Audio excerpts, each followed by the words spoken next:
చూస్తుంటే హిందువులు బాగానే యాక్టివ్గా కనబడుతున్నారు.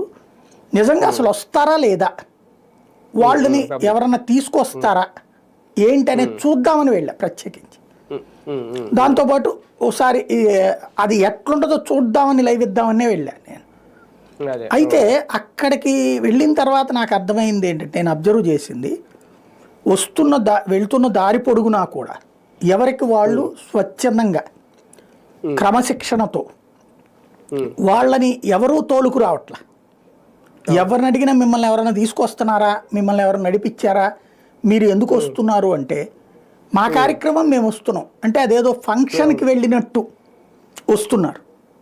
అది అనేది ఒక ఎత్తు అయితే, రెండవ పాయింట్ ఏంటంటే ఆర్ఎస్ఎస్కి సంబంధించిన శాఖల వాళ్ళందరికీ కూడా వాళ్ళకి దాన్ని ఏమంటారంటే బాధ్యత. ఇప్పుడు నీకు ఈ పోస్టు నీకు ఈ పోస్టు అంటుంటారు రాజకీయ పార్టీలో వీటిట్లో చూస్తే. బట్ ఆర్ఎస్ఎస్ వాళ్ళకి సంబంధించిన కార్యక్రమాన్ని పెట్టేటప్పుడు మీరు అతిథులకు సంబంధించిన బాధ్యత తీసుకోండి, మీరు ఆహారానికి సంబంధించిన బాధ్యత తీసుకోండి, మీరు ట్రాఫిక్కి సంబంధించిన బాధ్యత తీసుకోండి. బాధ్యత అనే పదమే వాడతారు వాళ్ళు. అందువలన ఆ తీసుకునే వాళ్ళు కూడా ఆ బాధ్యతగానే ఫీల్ అయ్యారు. నాకు ఆశ్చర్యం వేసిందంటే ఈ గుంటూరు దగ్గర నాగార్జున యూనివర్సిటీ దగ్గర ఉన్న చెక్ పోస్ట్ దగ్గర నుంచి